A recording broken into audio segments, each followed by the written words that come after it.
Very good evening to all of you. Thanks for joining us here on the Sunday edition of the Urban Debate. I am Afrida Rahman Ali.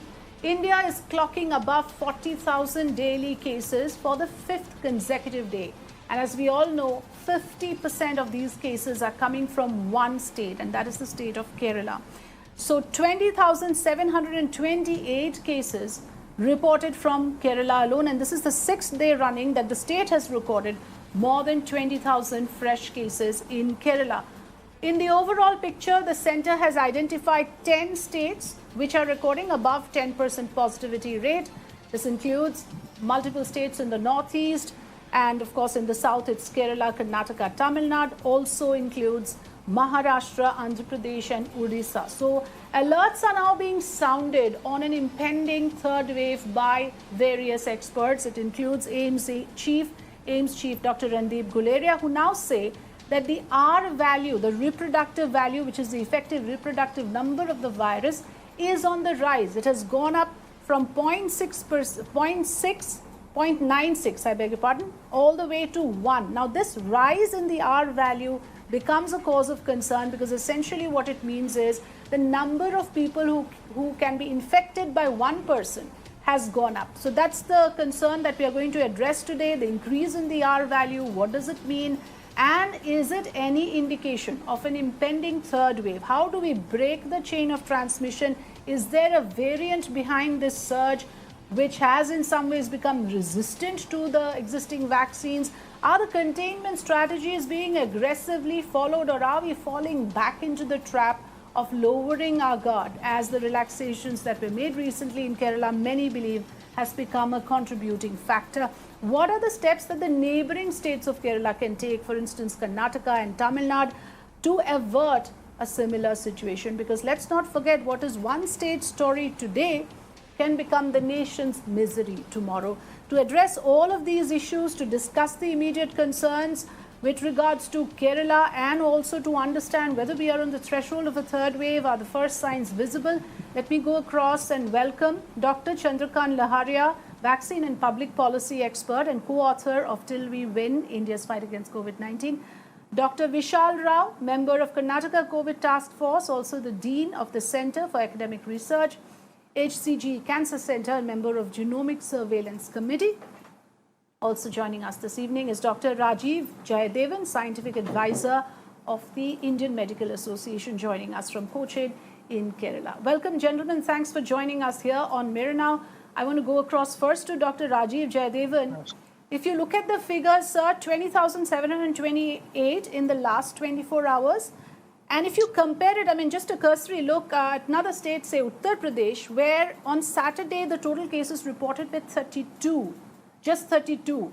So, why this disparity, and why is it that we have 50% of the all India cases coming from one particular state? Yeah, these are excellent questions, and epidemiologically it's important to answer, and we have experts here, including Dr. Laharia as well. So I will answer the 50% part. See, when you use a percentage, you're actually creating a fraction. And in a fraction, there's numerator and the denominator. So the Kerala numbers are the numerator. When you look at the denominator is composed of the entire country's figures. And unfortunately, all regions of the country do not have the same testing capacity. So a fraction becomes valid only if all the reported numbers come from similar reporting ability. So the case finding capacity of different regions varies. That is an acknowledged fact. Some states are not able to find all the cases. So that's one. So the 50% may be an exaggerated figure, but that is not to say that Kerala doesn't have cases. Too large, let's just admit. I mean, you're saying the testing difference may be there, but still. Maybe, yeah. 50% is an exaggerated figure. That's one. And second is, Kerala does have an ongoing number of cases that are coming in. But the good thing is the healthcare systems are not overwhelmed at all as of today. Now, there's plenty of room for patients. See, remember, a river is only as deep as how tall you are. For a very short person, a very shallow river can be dangerous. Likewise, if your healthcare system lacks capacity, even a tiny surge can be more dangerous than a larger surge in a better equipped region. So which is why I always say that when you look at a very large region, it is important not to compare different states or whatever you want to call it, different towns. So it's important we look at region by region. Right now, the pandemic is surging towards the southern end of India, towards the west coast, and also in the northeastern states. Now, the question is, if you look at the spread, you talked about the R factor, Frida. So the R factor basically depends on multiple things. One, how many people are susceptible to it. Susceptible for our viewers basically means, will you get the infection or not if somebody puts the virus on you?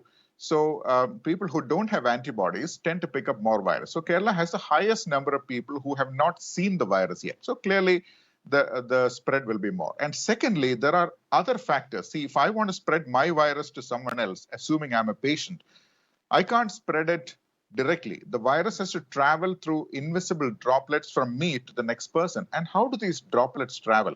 There may be weather conditions, for example, that are involved. These areas that's the northeast states and Kerala and along the west coast of India have the highest relative humidity in India, well in excess of 80%. Now, humidity is known to affect, as you know, in rainy seasons, you get a lot of viral fevers. Why do you get that? Because viruses spread more efficiently in these areas. So there are many steps that actually cause the R factor to go up, one of which is crowd behavior. Now, I can assure you from my end, in this part of the world, mass gatherings have been banned for a very long time. There are no mass gatherings at all. But the virus, where is it spreading? You know where is it spreading?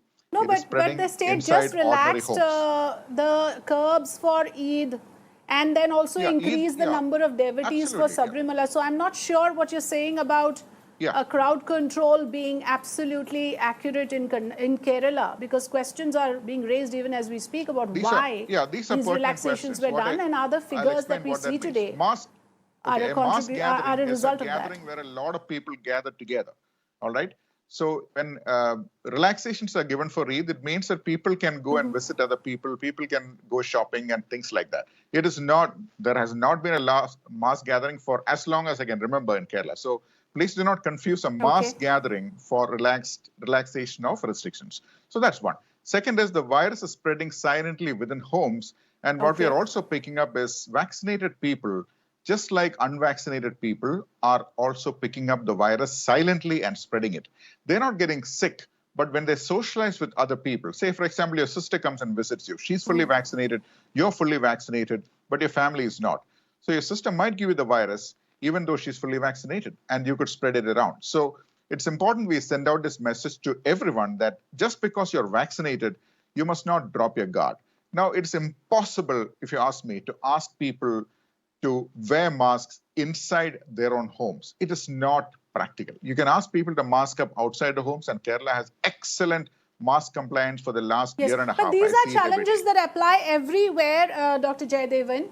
You will concede that the same applies to other states. But yes, I take your point that it may not be a very fair process to compare one state to the other. The conditions, the existing conditions may be very different. Dr. Laharia, what do you have to say on this? I mean, we have heard much of this justification from various experts from Kerala, saying, of course, also citing the density of population. We just heard the humidity factor.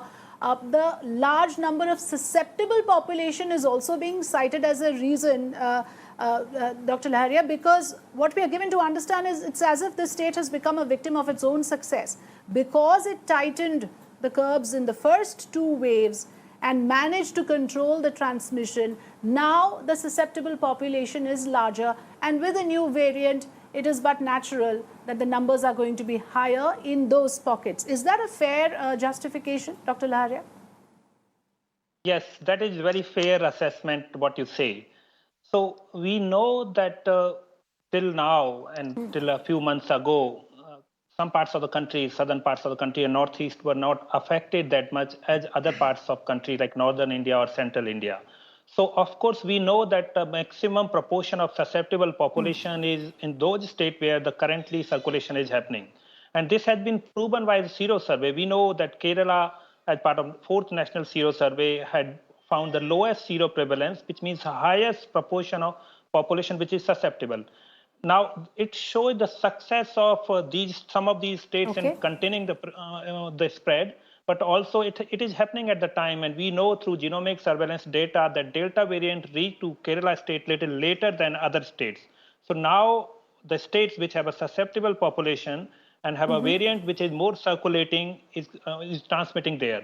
And that's what is happening in majority of these states. But I would go back to Dr. Jayadevan's point that while it's important that we use these national figures and then compare that what proportion is being contributed by one state, but that will be simplistic approach. The reason is that Dr. Jayadevan also highlighted that a better performing state Okay. data from better performing state cannot be clubbed with the poorly performing states. And I will take 30 seconds in explaining this part that we know Okay. through the National Zero Okay. Survey that for every confirmed officially reported case, there are 30 infections across the country, which essentially means if 40,000 cases are being reported officially in India, the expected number of infection on that day would be approximately 12 lakh. Now, we know for Kerala, this number is around 1:6, which essentially means they are picking one case out of every 6. So if Kerala is reporting 20,000 cases, essentially that day, approximate number of infection Kerala that day would be around 120,000. Now, if we look at the national figure, which is 13 lakh cases or 12 lakh cases for 40,000 cases, Kerala has around 120,000. So essentially the infection in the Kerala is 10%. So the point is that a simplistic analysis put undue pressure and burden and responsibility on a state which is performing better. And in the long run, this can be disincentive for the states to do better, strengthen their surveillance system. It disincentivize the better performing and good reporting, which is unfortunate. So any such analysis, it should be used in the context that from where it is coming, and it should Okay. incentivize that they are doing better reporting. So Kerala, southern parts of the states, we already know that the last 2 Absolutely. I points. take that point, sir, because this has been well emphasized. A word of caution when we compare data of one state to the other. Point taken, because as per government data also, from what I can see, Bihar, it seems, has done the most under-reporting of COVID-19 cases, detected 1 in 134 cases. Kerala did the least under-reporting, as per detected 1 in every 6 cases. So yes, I get your perspective, Dr. Laharia. I want to bring in Dr. Vishal Rao, a member of the COVID task force in Kerala. Dr. Rao, it is so unfortunate to see what's happening in Bengaluru, as we just reported, mass gatherings by local Congress workers happening at a time when the state is seeing a spike. So clearly, when it comes to containment measures, we see that the governments of the day are not able to handle it. Whether it is making relaxations, keeping religious sentiment in mind or political sentiment in mind, one reason or the other, we tend to lower the guard. And this can prove to be extremely costly, because it is never one state's problem. It invariably becomes the entire country's story in due course. Yes, Afrida, thank you first of all for asking me to come in.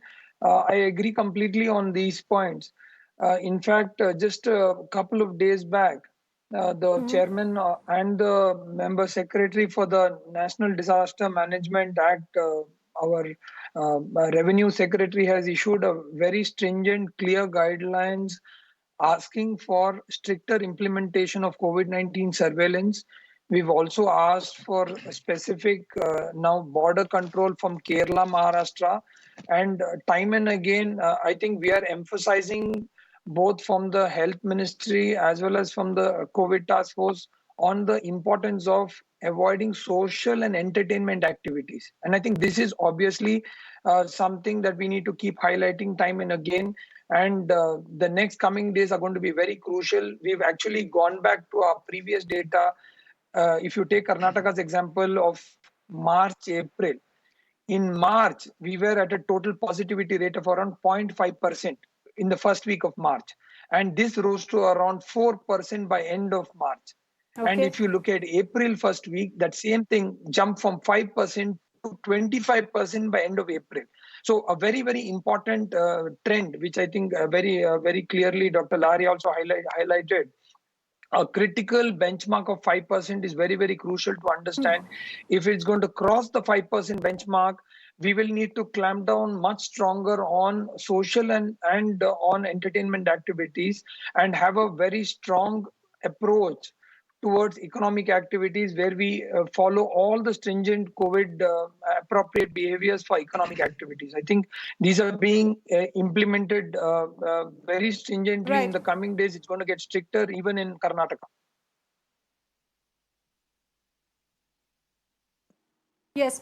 So we have to understand this because a number of indicators are spoken about. One of them is the sero surveys. Dr. Laharia, can you throw some light on this issue? Because there seems to be a bit of an ambiguity in this. For instance, in Tamil Nadu, 66% of people have developed antibodies as per a recent sero survey, yet the state has been witnessing a spike. Now, how do we reconcile this? Because I just heard Dr. Guleria also saying that this sero survey percentage is no indicator of herd immunity, so we should not be misled by it in any way. So the first part is that herd immunity concept is not that much applicable in a pandemic, especially when it is being caused by a novel virus. That's one. Second part is that as the transmissibility of virus or a variant increases, the threshold for herd immunity goes up higher. So initially, when the original strain was circulating, it was being considered that if population immunity of around 70% is achieved, it will be a threshold where the transmission will be slowed down. But now we know that Delta variant is twice more transmissible than the original variant. So the threshold is being considered 85 to 90%. Now, just remember in a short term that even with the 100 vaccine, which is 80 to 85% efficacious, even if it's administered to 100% population, even then we cannot achieve 85% or beyond that kind of immunity level. So that concept of herd immunity is not applicable. Second part is that we need to remember that this is a rolling basis because people who are getting infected, let's say in March and April, over a period of time, by September, they would lose some of the immunity. We don't know what fraction would lose that immunity, but people will be becoming susceptible. And that's what is happening. That though people have antibodies, but we don't know protective threshold or many other unknowns. So we should keep assuming and that they are susceptible. That's one. But second part is that what we need to remember that even with the immunity, and some of this is coming from antibody, some of this is coming from vaccine, the people can be protected after vaccination, but they can still transmit the virus because their virus can survive in their nose and throat, and they can pass on the virus. And this can be circulating in the community, can infect people who are susceptible, and can result in the emergence of newer variants. So there are many threats. What we need to communicate and tell people that get vaccinated for your own protection, but keep masking for protection of entire community. And as long as there are susceptible people, there is a risk, and we cannot take that kind of risk. Afrida, Absolutely, very good points. In fact, Dr. Laharia, I would have to emphasize, and I need to close the show, I need to quickly sum up these important things that we've picked up. But thank you so much, Dr. Laharia, Dr. Vishal Rao, and Dr. Rajiv Jayadevan. I just want to emphasize here what I picked up really is that the susceptibility factor applies to everyone, even those who are double vaccinated, because clearly, yes, like we just heard, it can be a protection for yourself, but vaccinated people can be carriers. So there is no respite from wearing a mask. Let's all be extremely careful. We help ourselves and we help others as well. We're together in this. That is something we cannot afford to forget. Thank you all for joining us, and thanks for watching.